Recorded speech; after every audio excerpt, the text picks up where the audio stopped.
Ruben Amorim will be asked for his honest assessment of the Manchester United playing squad and could bring in 2 fresh faces in January. Links with a cheap striker, injury news, and Ruud van Nistelrooy's future is in doubt. All this plus the latest Manchester United news and transfer news that will keep you right up to date with everything. Welcome to Man United Review. My name's Jamie. Before we get into it, please smash a like on the video. Let's jump straight into it. So let's kick off with... Let's go through all the transfer news because there's been quite a few kind of little transfer news going through in the last 24 hours. So first of all, Ruben Amorim has already been asked by key decision makers behind the scenes to voice his honest opinion of the Manchester United squad. He will be given the chance to suggest improvements in areas he feels he could be let down. There is potential for at least 2 fresh faces to move to Manchester United in January, as Ruben Amorim aims to make his mark in his new surroundings. Amorim is likely to pinpoint left-back and central midfield as 2 areas that are in urgent need of bolstering. Now, that came from Dean Jones, who's not the most credible source, but the interesting thing I felt about that story is it's very similar to what the Muppeteers have been saying. Now, the Muppeteers, I do think, is a good source. Inside Connections, whatever you kind of want to say, is a really good source of information when it comes specifically to United news. And he was saying something very similar, whereby, you know, potentially United do have funds available for January if the right player becomes available.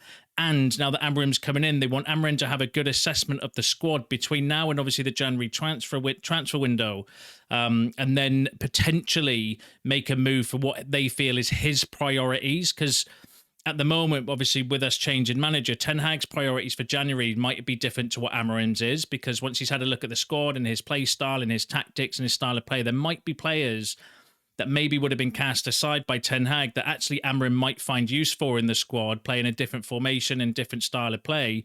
So effectively what the Muppeteers were saying was that they might then change their transfer priorities in the January transfer window. I do think left-back's definitely a high priority, but who knows? Amorim might come in and find, you know, he might rate Harry Amas, in which case they might then switch to a midfielder or a striker. Do you know what I mean? So, but according to, obviously, Dean Jones mentioned there, Amorim is going to be able to come in and assess, and they want his honest assessment on the squad as well, which I like.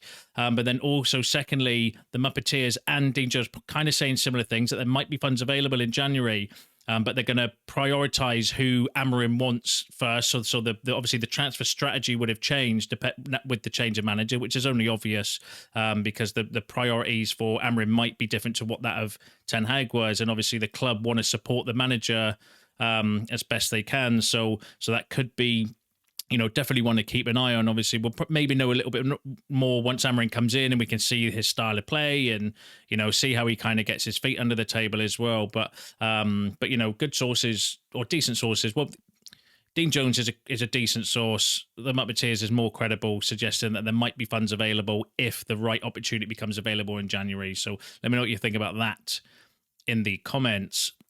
Now, let's go through all the rest of the transfer stories. So, Manchester United are looking to sign an affordable striker in January. Now, that came from Florian Plettenberg, who is a credible source. So, there's probably some weight behind that.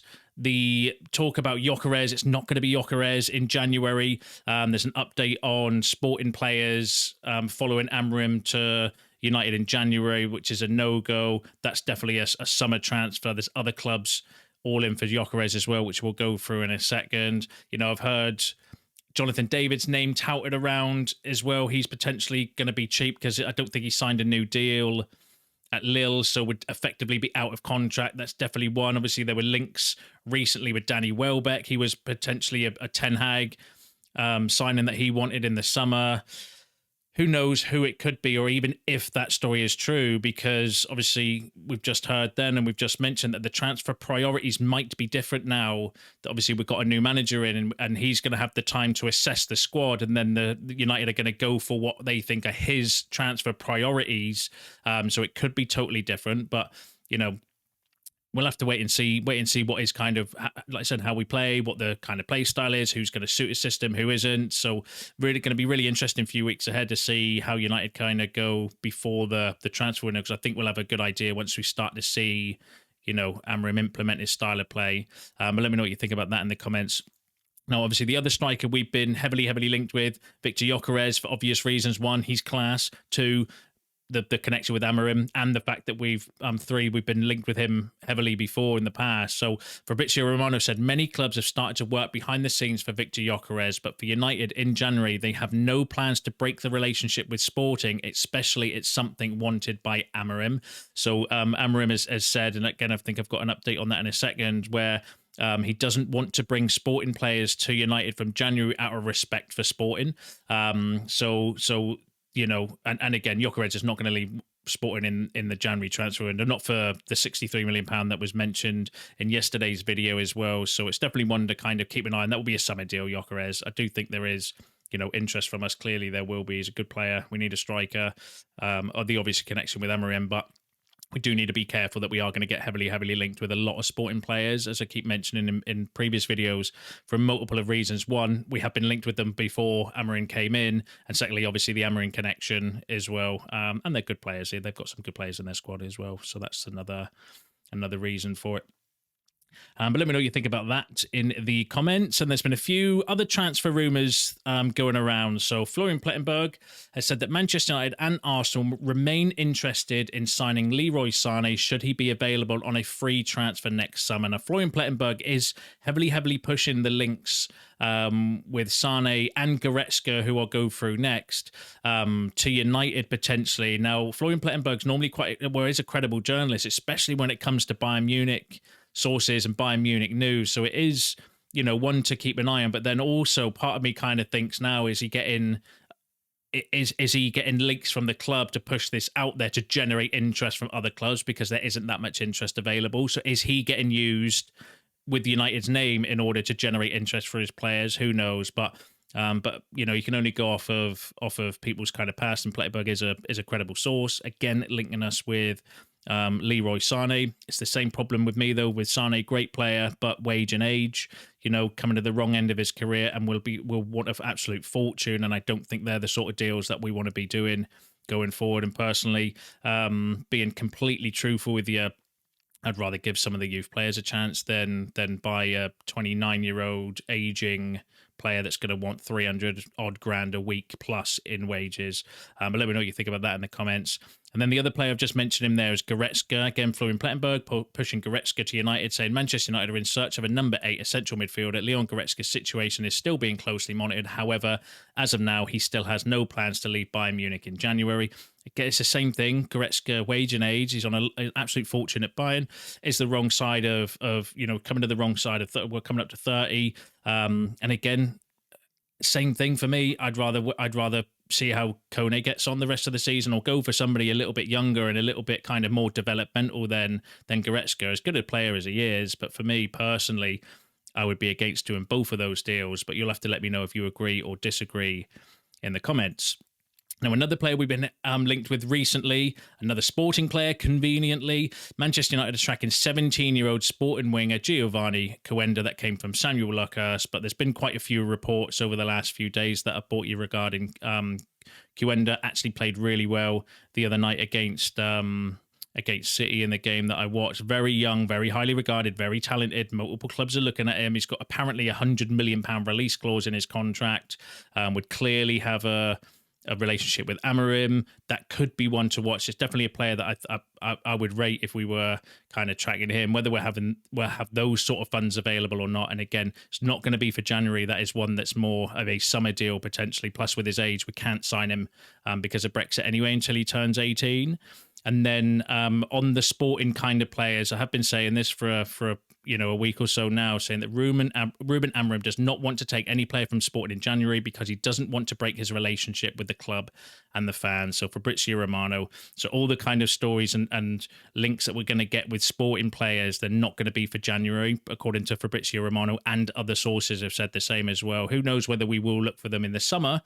You know, Joarez, Kenda, all these sort of players, they are very good players. So we'll have to wait and see how that develops, but they're not going to be January deals. Let me know what you think about that in the comments. And then the final story I've got for you is regarding Ruud van Nistelrooy. So Ruben Amorim will make a decision in the next days about Ruud van Nistelrooy and the staff.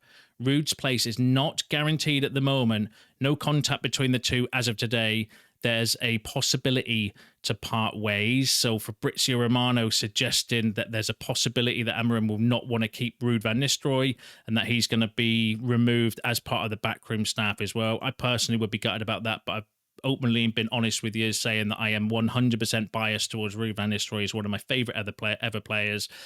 So, you know, I would want to keep him in and around the club in some sort of capacity if he was happy to stay. But I do respect that you've got to back the manager and kind of give him what he wants. And if that means Ruud has to have a very short stint back at United, then so be it. And I'd wish him all the best. If he was to get removed, I'm sure he'll go away and become a head coach or a manager at a decent level club, because I think he is, you know, he has got the potential to be a good manager going forward. But let me know what you think about that in the comments. And then finally, we've got a bit of injury updates for you. So Ruud van Nistelrooy in his press conference said Harry Maguire is still working inside on the rehabilitation. Luke Shaw is progressing, and I hope he will take part in some of the team training soon. So he's not even in team training still, Luke Shaw. That's shocking. Absolutely shocking. That's like, you know, he's not played for us since February, and he got himself fit to play for the Euros and come back injured and not played again. It's absolutely pathetic.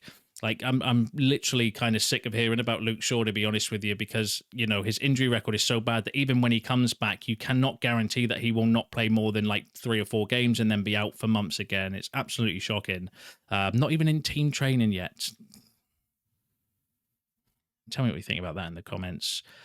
Another player who's been out for an absolute age as well is Tyros Malsis. Ty Marshall from the Manchester Evening News said that Malsis is close to making a comeback for United and could feature for the under-21s this month as he steps up his recovery. But Nistelrooy kind of confirmed similar in his press conference as well, saying Tyrell is fully in team training and no restrictions, and is good to plan. It's good to plan his game minutes maybe in the under-21s. So it looks like Malsis closer to coming back than Luke Shaw. But obviously he's been out for that long. He is going to need to have, you know, games. You can't just throw him into Premier League first, like Man United first team games or Premier League games. You know what I mean? Like, so he's going to potentially have to play a few games in the reserves first to build up that sharpness, see how he gets on, see if he has a reoccurrence. You know, and then we'll just have to wait and see how he kind of develops from there. And then the last player that I brought to you the other day is back in full first-team training, which I'm massively excited about, Leny Yoro.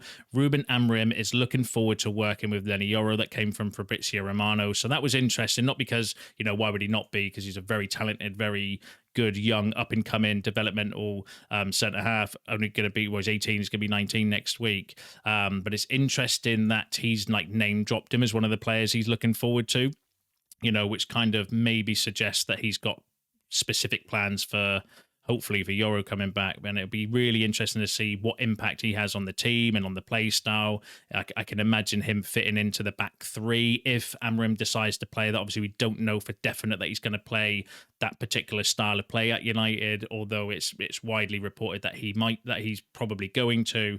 And I think Leny Yoro would be a fantastic in a back 3. I think he'd be fantastic in a back 2 though as well. I really rate him. I think he's a fantastic player. So nothing but positive with him coming back.